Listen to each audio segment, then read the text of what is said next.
Another very interesting discussion. It's a fireside chat. This is going to be again 30 minutes, and then you will all be able to enjoy the lunch break. I will not steal your scene, so you can do the proper introduction. But a big round of applause for the Climate Collective and Lerner, Nesbitt for joining us here, and for also being part and a supporter of our event. So thanks a lot. Big round of applause. Thank you. Thank you very much. So the mic is okay. Perfect. So good afternoon, everyone. Thank you so much for being here. I would like to thank the organization, so Blockchain for Europe. Thank you very much. I'm Raphaël Bloch. I'm a French reporter, and I just co-founded The Big Whale. It's a Web3 European media, and feel free to subscribe. It's a good media. And I'm very pleased to welcome Anna Lerner. Welcome here. For this panel about climate and Web3 technologies. Anna, you worked for previously for the World Bank, Meta, and now you're running Climate Collective. Climate Collective is a non-profit organization which gathered certified B corporations working together to take action on climate emergency. And Climate Collective is working with blockchain technology to tackle those challenges. So my first question, Anna, would be why using blockchain for this kind of objectives? Yeah, that's a big question. Yeah. And thank you all for having us here. It's really exciting. I'm Swedish, so I'm always excited to be back at home on European turf. Why blockchain for climate? So taking a step back, I actually started my career in Mozambique. I was a project developer. How many of you are familiar with the European emission trading system, EU ETS? Some, okay. So there's a very big step back then. There are two types of sort of climate markets that try to address decarbonization and climate issues. One is sort of compliance markets. The European Union has a compliance market that controls how much companies can emit, essentially how many carbon emissions they can emit. And then other countries that don't have those compliance markets are companies then voluntarily participate in voluntary carbon markets. So that's just a good kind of thing to know, that a lot of projects in the world are being funded with the help of these compliance or voluntary carbon markets. So taking a big step back, I started in Mozambique straight out of college. I'm an economist. I was a project developer for energy efficient cook stoves. Biomass is a problem. We chop down trees and we burn it, and energy efficient cook stoves is one of many solutions to try to address that. We tried to get these projects certified with a nonprofit called the Gold Standard, which is a registry that controls sort of the quality of these type of projects. And it was really complex and very difficult to do. Fast forward, I moved over to the World Bank, where I sat in a position where I was financing large-scale climate mitigation projects or decarbonization projects. So not companies doing net zero work, but countries trying to mitigate the impact of climate. And had a hard time assessing the information that these project developers on the ground sent to us. It was often very long Word documents and maybe an Excel table that gave sort of an estimated amount of carbon that they would reduce. Last thing I did before, which really drove down the point that blockchain could be very helpful, was to try to mainstream data and technology across the World Bank portfolio. A lot of people have different opinions about the effectiveness of multilateral institutions, but they are there to stay. They're really impactful, and having them use more technology and data can be an incredibly valuable tool to improve effectiveness and results on the ground. But it was hard to integrate technology and data across that portfolio. My last job was at Facebook, Meta these days, where I got to see firsthand how integrating technology, driving new technology adoption can be really impactful for the world. So I started learning about blockchain already at the World Bank. We created a blockchain lab, but it was very experimental in the beginning. This is probably 7 years ago. At Facebook, as many people know, at Meta, they also experienced with blockchain.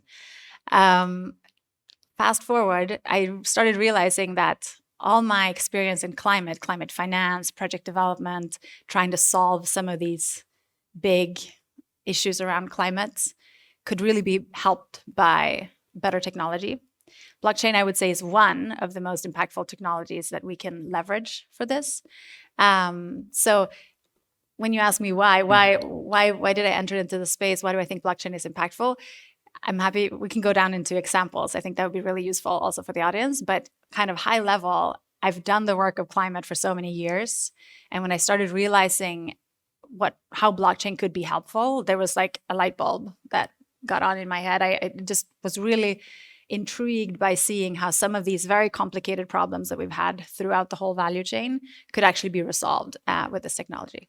Perfect. And so in 2022, so you're working with companies that are trying collectively to improve their environmental impact through the blockchain?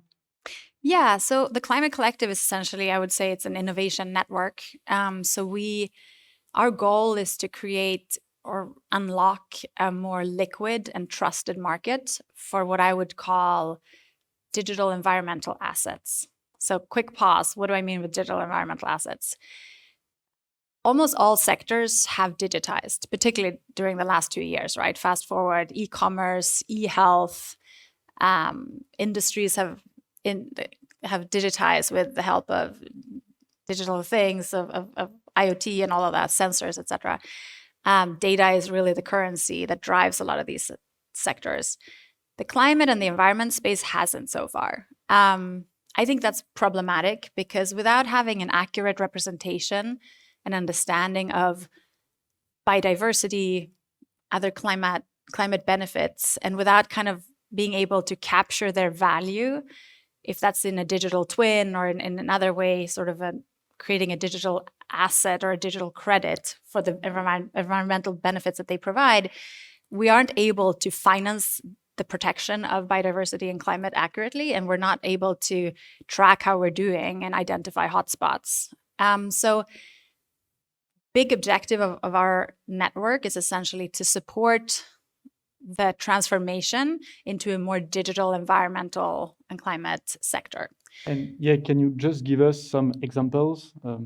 Right. So we have companies within our network that are native Web3 companies. So companies or labs or investors or builders that are using blockchain as their main technology to address some of these climate challenges. And I'll give you a couple of examples in a second.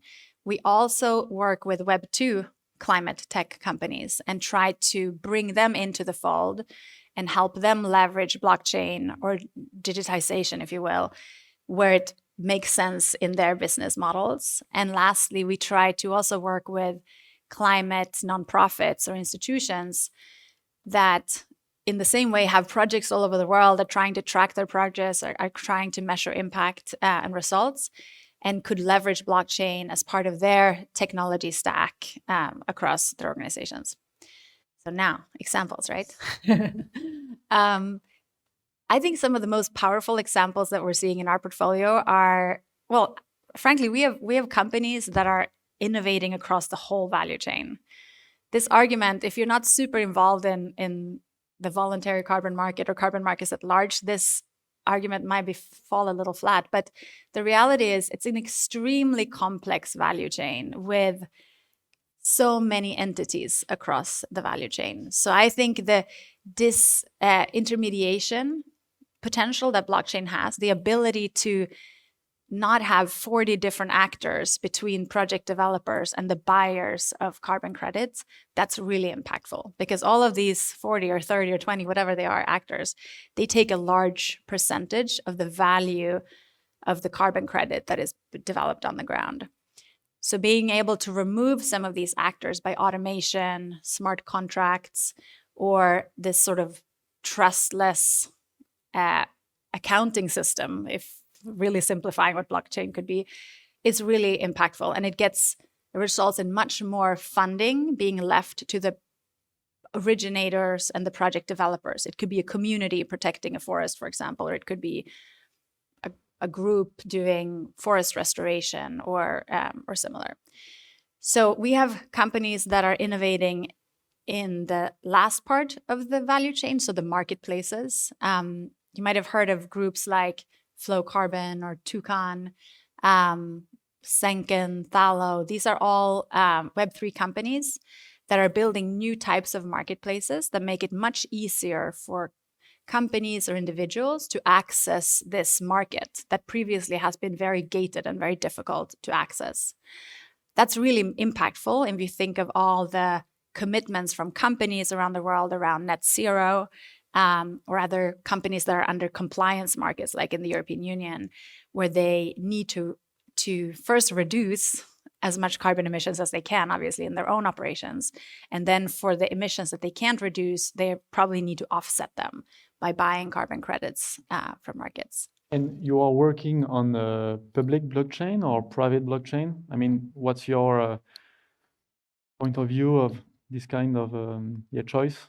Yeah, so we think that we all need to live in a multi-chain world. And I think one of our complaints about the environmental market or the climate market is that it's not interoperable, it's not digital. So everything is in silos, which makes it really inefficient and very costly to operate.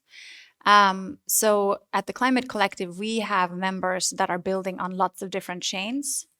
The reality, most of them are either building on Celo or bridging to Celo. Celo is an L1 chain that has a very strong climate commitment around its own energy footprints, and just a very solid sort of mission alignment with us and a lot of our members, in that they're mobile first and they're really focused on access to finance for all, and also creating this really vibrant regenerative finance ecosystem. That said, we're trying to encourage more interoperability across chains. So that's one of our work streams, where we're trying to make sure that different chains are interoperable, so that if our members are building on Celo or on Polygon or somewhere else, it's all interoperable and all these chains can interact together. Okay, and how you choose to work with this company or the others? I mean, you have like a committee?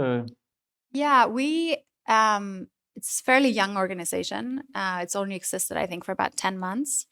And I joined 2 months ago as a CEO. And I think so far it's been a little bit kind of opportunistic. We've sat down with companies and organizations, and we've talked a lot about sort of their mission, and if it's mission aligned with what we believe in. We really want to get to this world where planetary health and regenerative economies are supported and encouraged, and is essentially the model that we all operate within. I think energy security, energy crises, food crises, natural disasters, I think this is something that's all on our mind, and we're all concerned about that. And I think organizations that are working actively to address that as their sort of main mission would be a good fit for members of the Climate Collective. Okay, and how you assess the impact of this company or the others? I mean, how you evaluate the impact of a project? So the reality is the climate sector and the carbon market sector particularly doesn't have a great reputation. I don't know if you follow John Oliver, the comedian, but quite recently he did a whole sketch about how it's lacking transparency and how it's all these projects are being created, but they're not that good for the environment, and it's all greenwashing. I disagree with a lot of his conclusions, but I think the fundamental problems of the industry has been there for many years. They were there when I was in Mozambique 15 years ago. They were there when I was funding projects from the World Bank, some 7-8 years ago. So I think one of the key objectives that we have as an organization is to build more trust and confidence in the carbon markets. Decarbonization is something we all have to do. All companies and all nations around the world has to work on this. COP27 is coming around the corner in 2 weeks in Egypt, and I think that's the first time that they will be a bit like look at accountability and execution from these new commitments under the Paris Agreement, Article 6.4. That's something that will apply to European countries as well. I think if we all think about the bigger picture and what we all can contribute with, I think our biggest contribution is to educate and distill confidence in some of these very specific blockchain-based solutions. For example, many of the criticisms around carbon markets are often related to the lack of transparency and the lack of the inability you have to verify that the credit you're holding is actually a high quality project, and that you're the only one holding this credit. Like, it's hard to tell if this credit has been sold twice to 2 different companies. And frankly, if it's supposed to offset emissions and we're selling it twice or more, that's a big problem. Blockchain is a perfect solution to avoid those. The ability to track the information about this project from the beginning, from the project developers already on chain, where it can't be tampered with, and it's almost like this trustless climate accountability system, is really powerful. It allows the buyer to verify that they are the only ones owning this credit and therefore can compensate their own offsets and emissions with it. It also allows them to know a lot more about the project and hopefully say, oh, I know the vintage, I know the location of this project. I see some satellite imagery about the tree canopy, if it's a forest project, for example, and they can track that themselves and verify, which means that the quality of this credit will be much higher than what we have seen previously, which for me, at least, I hope that will mean that it will be worth more. So we are able to pay a more fair price for the ecological services and the biodiversity protection that these project developers are actually doing. Okay, and talking about the companies, we are in Brussels, so in Europe. Are you working only with European projects, or you have a broader footprint? I mean, maybe it's a worldwide footprint? Yeah, so the Climate Collective is a global organization, so we welcome projects from anywhere in the world. We have quite a lot of European Web3 companies that are focused on climate, sustainability, or ReFi, as we call it with the jargon, the regenerative finance. As a European, I'm going to be very biased here, but I think that makes a lot of sense. I think there's a very strong sort of civic responsibility that people have in Europe around climate concern and the commitment, sort of the effort we all need to do to address climate. Maybe that's why we see so many really promising European companies. But then you also have their challenges with startup funding and venture capital in Europe. So there's also a lot of companies that are coming out of the US that in many cases have easier and faster access to venture capital to scale their businesses. So we're seeing both. Cello particularly has a strong footprint in emerging markets and a very strong ecosystem in sub-Saharan Africa.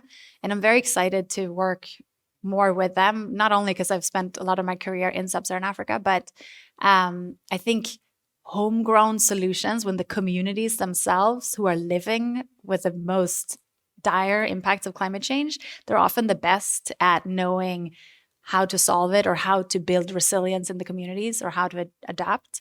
So having them build their own solutions that the rest of us can amplify and fund, I think is a really powerful narrative. And what's the main challenge for you in the next 2 years? Is to empower people, I mean, in several countries. It's to raise some funds to finance companies. To be honest, I think the biggest challenge we're having, at least an organization with my objective, the biggest challenge I'm seeing is market trust and market credibility. And I think it's hard to address. You can't do it in a whim. We have to work with environmental NGOs and help them sandbox blockchain solutions, so they feel more comfortable about it.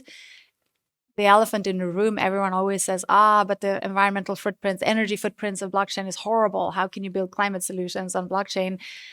And we need to educate people around the changes that have happened in the ecosystem, that Ethereum went from proof of work to proof of stake. That's a massive change. I was concerned when I went into blockchain as a climate person.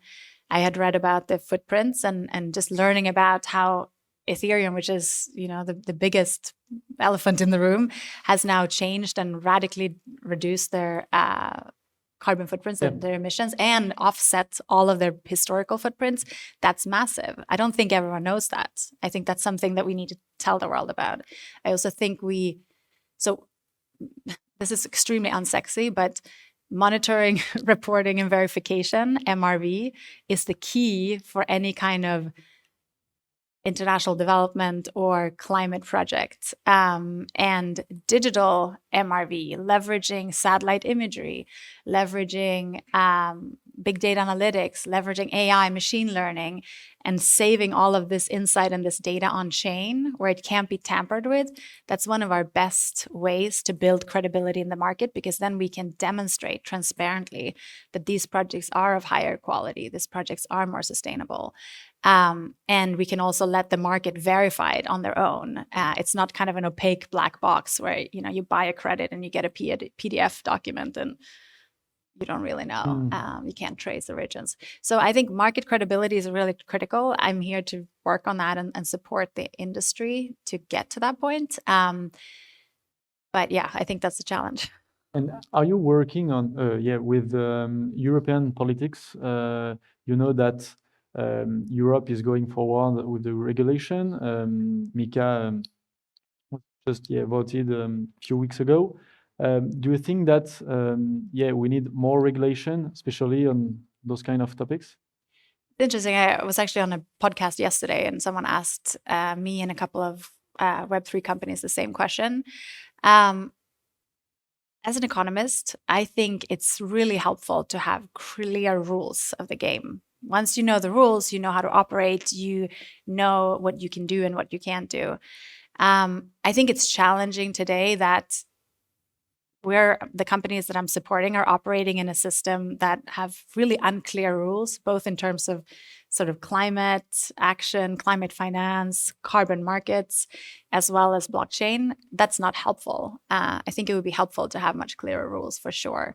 European Union often is a trailblazer when it comes to this. Living in the US, I'm often quite frustrated that I think EU goes ahead and other countries kind of are a little slower. I don't know how to say this in a diplomatic way. So I'm really encouraged by movements in the European Union and elsewhere, other markets that are willing to kind of go ahead. I also think, for example, Singapore is a really interesting example. Singapore has created these really useful sandbox experiences where they allow companies and government and data providers to experiment together. And by doing that, you're able to kind of track some of the implications and the impacts of the work without doing the legislation first and then realizing, oh, that wasn't what we wanted, or like now we have unintended impacts. So yeah, I mean, we're very happy to work with anyone that's interested in learning more about this. I think Europe is in a challenging situation currently with kind of both the economy and energy situation. Food security is a big topic. And I think I would really encourage anyone that's looking at these issues thoughtfully to also consider blockchain as one part of the solution, not the end all. Like, it's not going to fix everything for sure, but it can solve some really tricky barriers that we've been dealing with for a long time. So excited to have that conversation and engage with anyone that's interested about that. And maybe also one of your biggest challenges is to talk more with Web2 companies. There are so many companies that you need to onboard. How you gonna do? I mean, to onboard those companies? Yeah, and I think that's a really valid point. If you think about any company in the world that's trying to decarbonize, a majority will be Web 2, right? Or even Web 1 in some cases. I I don't have a good answer to that, to be honest. I think currently this industry is so young. This is so new. I think of the companies that are part of the Climate Collective as the first generation of entrepreneurs that are trying to tackle this really complicated intersection of climate and blockchain, or climate technology, if you will. So I think supporting them and giving them the benefit of patience and trying, experimenting, testing things out will help give confidence to the long tail of Web 2, Web 1 traditional companies that also need to decarbonize, or who can develop climate technology solutions that can support the world in our sort of decarbonization. Okay, and the last question, because after we have the lunch. 2022, it was quite strange year, I mean, for the Web3 ecosystem. How you see the next year? What's your prediction? I'm so new in Web3 that I don't think I should be the one speculating and guessing here. I will say, I don't think it's necessarily a bad thing that things slow down. I'm less interested in kind of crypto hype. I'm much more interested in real, boring, unsexy, if you will, data and technology solutions to solve climate change. So I think this slowdown is actually helpful for that. But I mean, don't get me wrong, I think the world is in a really difficult situation right now. I think, I'm raising 3 children. I'm concerned about their future. But I think it's meaningful. I think everyone can do something. Everyone can contribute to kind of getting us back on track. So I'm hopeful. Like, if I look at the companies, like some of the digital MRV companies that we have in our portfolio, they're reinventing greenhouse gas tracking and inventories, and they're reinventing so many things. That's so inspiring. So yeah, I'm definitely hopeful. Okay. Thank you very much, Anna. Thank you so much. We hope you enjoyed it, and have a good lunch. Thank you. Thank you.